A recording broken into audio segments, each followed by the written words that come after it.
यहां price sensitive और mileage sensitive देश में यह बहुत बड़ा सवाल है। एथेनॉल वाले पेट्रोल से माइलेज कम होता है क्या? अरे एवरेजेस को ऑटो कट में डलवा डलवा के पेट्रोल और थोड़ी देर चलाकर वापस देखकर आप जब ये देखते हैं कि हमारा एवरेज कितना है, उतने सेंसिटिव हमारे मुल्क में ये क्या बहुत बड़ा फर्क है या नहीं? आप जरा देखिए माइलेज, यहां देखिए, हर चीज को ध्यान से देखते जाइएगा। यहां पर है हेडर, माइलेज कितना? 50 किलोमीटर रोजाना का सफर अगर आप करते हैं तो क्या आपका हिसाब किताब होगा? महीने की खपत क्या होगी? पहले क्या था, मतलब जब प्योर पेट्रोल डाला जाता था या बहुत कम ब्लेंडिंग होती थी 1.5 या फिर 5% के आसपास का, पहले 15 किलोमीटर पर लीटर, अब ये 14.4 किलोमीटर पर लीटर, एवरेज की बात कर रहा हूं मैं। फर्क जो आया वो 0.6 किलोमीटर पर लीटर का फर्क इसमें आ रहा है। ये पहले और अब वाला एक क्लैरिटी यहां हमारे एक्सपर्ट के साथ में लेना चाहूंगा, ये वाकई उतने कम ब्लेंडिंग वाले में माना जाए जहां 1.5 तक जा रहा था मामला, या जब ये बढ़ा ये 15 तक पहुंच गया लेकिन 20 नहीं हुआ था तब का माना जाए? कहां का माना जाए ये वो बताएंगे। अब जरा देखिए, 50 किलोमीटर रोजाना का सफर आप करते हैं तो पहले आपका लगता था 3.3 लीटर के आसपास, ये अब लगने लगा है 3.4 लीटर के आसपास।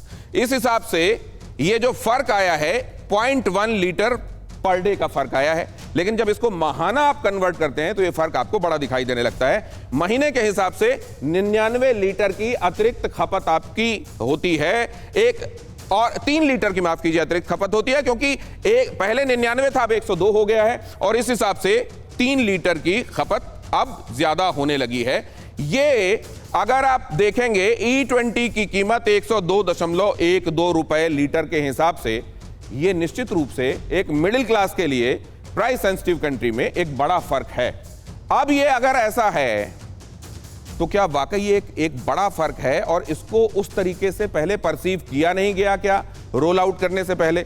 या फिर जब ये बात कही जा रही है कि ये लागू करने में शुरुआत में कुछ समस्याएं होंगी और कभी ऐसी आदर्श स्थिति नहीं आ सकती है किसी चीज को लागू करने में कि ये कहा जाए कि हाँ अब सब कुछ हो गया। सर ये माइलेज बड़ा फर्क है क्या? देखिए, ये तो आपका नज़रिया है कि ये ज़्यादा है कि नहीं, बिकॉज जिन लोगों को बिल्कुल टाइट बजट्स हैं अपने महीने के, उनके लिए डेफिनेटली फ़र्क पड़ सकता है, और जिनकी फ्लेक्सिबिलिटी है उनको 300 रुपये में कोई फ़र्क नहीं पड़ता, उतने की तो आइसक्रीम खा लेते हैं जाके। अभी तहसीन पूना वाला, ये जो आपने तमाम बातें कही, क्या आप ये मानते हैं कि ये तमाम चीज़ें लागू करने, रोल आउट करने में कुछ वक्त होता है, लगता है, और ये उस प्रोसेस के हिसाब से, या इसमें आपको नेग्लिजेंस दिखाई देता है? सर, नेग्लिजेंस दिखाई देता है। 3 चीज़ प्रदीप ने कहा कि हम कोई फॉरेन लॉबी से पैसे लिए हुए या फॉरेनर्स की हम दलाली कर रहे, शब्द थे उनके। ये मुहिम मैं चला रहा हूँ, मेरी ईडी की जांच होनी चाहिए, लाई डिटेक्टर टेस्ट। दूसरी चीज़ सर, फॉरेन रिजर्व्स नहीं बचता है, आपने मुझे समाप्त करने का दे, कोई फॉरेन रिजर्व्स नहीं बचता, उल्टा आपकी फूड सिक्योरिटी पे असर पड़ता है, जिसे कौन मैं आपको बता रहा था। तीसरी चीज़ पे आता हूँ सर, कोई भी व्यक्ति आपके यहाँ पर जितने लोग हैं उनको पूछो जिन्होंने बाइक खरीदी है, सबसे पहली चीज़ उन्होंने माइलेज चेक की है। क्या आदरणीय हरदीप पुरी जी और नितिन गडकरी जी ने इनमें से किसी की परमिशन ली कि माइलेज कम करे?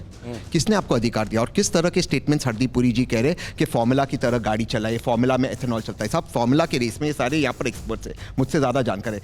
एक पिट के अंदर 100 मैकेनिक होते हैं, उसी वक्त गाड़ी की सर्विसिंग होती, पार्ट्स चेंज होते, 8 या 3 से 8 रेसों के बीच उसका इंजन का ओवरऑल और इंजन चेंज होता है। ये एक साधारण व्यक्ति कर सकता है, और जो बाहर सड़कें, फॉर्मूला जैसे सड़कें, किसने उनको अधिकार दिया इस तरह की बातें करने का? किसने उनको बोला, हमारी परमिशन दी? और तीसरी चीज, अगले 30 सेकंड, एक लास्ट 30 सेकंड और, उन्होंने कहा, प्रदीप ने कहा हमें खुश होना चाहिए कि हमने प्रोग्राम को प्रीपोन किया। सर, ARAI की रिपोर्ट, CM की रिपोर्ट और इसी साथ नीति आयोग की रिपोर्ट करते थे कि इसको मत कीजिए, पहले गाड़ियों को फेज आउट कीजिए। लेकिन अगर प्रदीप कहते कि उनके पास रिपोर्ट्स है, वो रिपोर्ट को सार्वजनिक कर दीजिए। शायद हम सब गलत हो सकते हैं, भाजपा करेक्ट है। चलिए, रिपोर्ट्स को सार्वजनिक, रिपोर्ट्स अगर इस बारे में आई थी तो उनको सार्वजनिक किया जाना चाहिए। और इसमें जो हवाला दिया जा रहा है कि जो फॉर्मूला गाड़ियां होती हैं उसमें एथेनॉल का इस्तेमाल होता है, क्या यह कंपैरिजन सही था?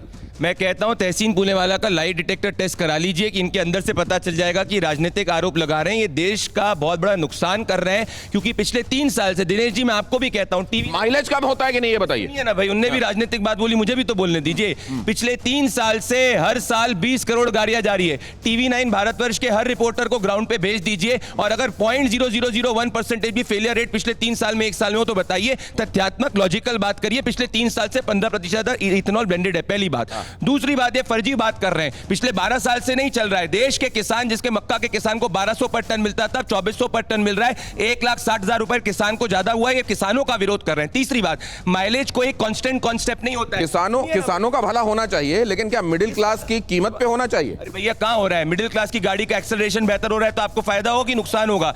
एक्सेलरेशन और एवरेज बेहतर हो रहा है कि खराब हो रहा है?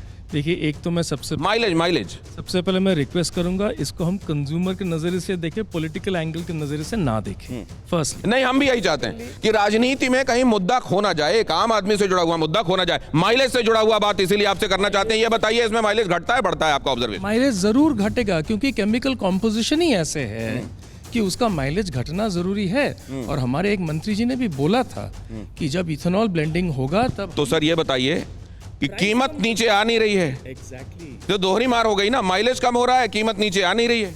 तो आप एग्जैक्टली तो ये कंज्यूमर के नज़रिए से देखिए, मेरे को ज़्यादा मेरा खर्चा बढ़ गया। कुछ अगर मेरी गाड़ी पुरानी है तो उसमें डैमेज का एक हर वक्त एक रिस्क रह गया, वो मेंटेनेंस भी जुड़ गया, मेंटेनेंस भी जुड़ गया, माइलेज कम होने वाली बात भी जुड़ गई, और पेट्रोल के दाम नीचे आए नहीं। ये एक तो सर ये तो विन विन प्रोपोजिशन होनी चाहिए ना, ये तो विन लूज प्रोपोजिशन। सर इसमें 2 बातें हैं। पहली बात तो हमें हमारी सरकार का शुक्रिया करना चाहिए कि डिस्पाइट वेस्ट एशियन क्राइसिस हमारे यहाँ पेट्रोल के दाम इतने नहीं बढ़े हैं जितने बाकी देशों में बढ़े हैं। आप पाकिस्तान देखिए, श्रीलंका देखिए, मतलब 40% 30% बढ़ा है। यहाँ पे नाम मात्र बढ़ा, single digit 7% 7.5%। Point number 1, thanks to ethanol. Point number 2, आपने पूछा माइलेज घटती है नहीं घटती है। माइलेज, मैं कौन हूँ तो बोलने वाला, ARAI जो एपेक्स टेस्टिंग बॉडी है इंडिया की, उसने बोला है कि अगर आप E20 fuel E20 complaint vehicle में डालेंगे तो 2 से 6% ड्रॉप है। और उसमें यह भी है कि अगर आप E10 कंप्लाइंट में डालेंगे तो वो और ज्यादा है, तो 8 से 10% हो सकता है। ARAI ने पहले यह स्पष्ट कर दिया था, तो इसमें बहुत ज्यादा बहस मुबाहसे की कोई वजह बचती नहीं है। ये तय है और ये बताया भी जाता है कि जो अल्कोहल है उसकी एनर्जी डेंसिटी उतनी नहीं है जितनी पेट्रोल की है। एनर्जी डेंसिटी मतलब उतना ही हिस्सा जलने में कितनी एनर्जी प्रोड्यूस होगी, और अगर ऐसा है तो माइलेज घट रहा है और ये एक्सपेक्टेड लाइंस में है। इस बात को लेकर शिकायत क्यों? नहीं, देखिए, एनर्जी डेंसिटी को लेकर के एक और एस्पेक्ट है जो हम लोग को देखना चाहिए। वो जैसे सब बात कर रहे हैं एनर्जी जो आपका पेट्रोल इंपोर्ट के ऊपर हम लोग इतनी चर्चा कर रहे हैं, उसमें एक चीज़ बहुत ही ज़्यादा क्रूशल है नोट करना कि आप pure petrol versus ethanol blended petrol का अगर आप रेशियो देखेंगे तो फॉर इजी कैलकुलेशन मान के चलते हैं कि 100 का आंकड़ा लेके पकड़ते हैं, तो उसमें आपका अगर 100% फ्यूल है तो ऑफ कोर्स 100% वो हो गया। लेकिन E20 में you have 20% ethanol blend and the rest is petrol. अगर आप इसको एक्सट्रापोलेट करेंगे तो हम लोग एक 104 के आसपास का फिगर शायद पकड़ेंगे, 2 से 4% का इंक्रीमेंटल वैल्यू होगा उसमें। तो नेट जो आपका पेट्रोलियम जो आप स्पेंड कर रहे हैं गाड़ी में, वो करीब 82-83 के आसपास का होगा। तो आप एक्चुअली कम पेट्रोल, तो इसको क्या माना जाए, होगा कम लेकिन बहुत ज्यादा कम नहीं होगा क्या? इसको वैसे कंक्लूड किया जाए? सो अगेन मैं जैसे अविक ने बोला, मैं कंज्यूमर्स की वॉइस को रिप्रेजेंट करूंगा। और मैं बहुत लोगों से मिला हूं, उन्होंने बोला है कि उनका जो फ्यूल एफिशिएंसी ड्रॉप उन्होंने देखा है वो करीब 15 से 20% के बीच। 15 से 20% फ्यूल एफिशिएंसी ड्रॉप, सर ये तो बड़ा मैटर करेगा। एक्चुअल में मुझे इतना अभी तक खबर नहीं है, मेरे हिसाब से ये 10 to 12% के आसपास है फ्यूल एफिशिएंसी का असर। जितनी छोटी साइज़ के इंजन होंगे उतना ही ज़्यादा उनको असर देखने को मिलेगा, और जितने बड़ी साइज़ के इंजन होंगे उनमें असर उतना नहीं देखने को मिलेगा। और ये असर बहुत होता है सर, इस महंगाई के दौर में इस असर को आप इनसिग्निफिकेंट वर्ड से बच नहीं सकते। ये है एक्चुअली महंगाई के दौर में बहुत बड़ा असर है। लोग भी यही कह रहे हैं कि आपके पास बेजौन साहब जो आ रहे हैं। और क्या ये बात मानी जानी चाहिए कि ये एक तरीके से बिना बताए कर दिया जाने वाला कंज्यूमर राइट के दायरे में आता है क्या? बिल्कुल आता है। इनफैक्ट हमारे उपभोक्ता संरक्षण अधिनियम के तहत हमारा हक है कि हमको सारे इंफॉर्मेशन सूचना सही ढंग से मिले, उस भाषा में मिले जो हम समझ सकते हैं, और वो यदि नहीं दिया जा रहा है तो वो गलत हो रहा है। और हम एक चीज़ जो ऑलवेज बताना चाहते हैं कि कोई भी चीज़ आप यदि एक्सपेरिमेंट करोगे, पहले तो उसके पहले आपको सारे आंकड़ों को इस ढंग से विश्लेषण करना चाहिए जो निष्पक्ष हो।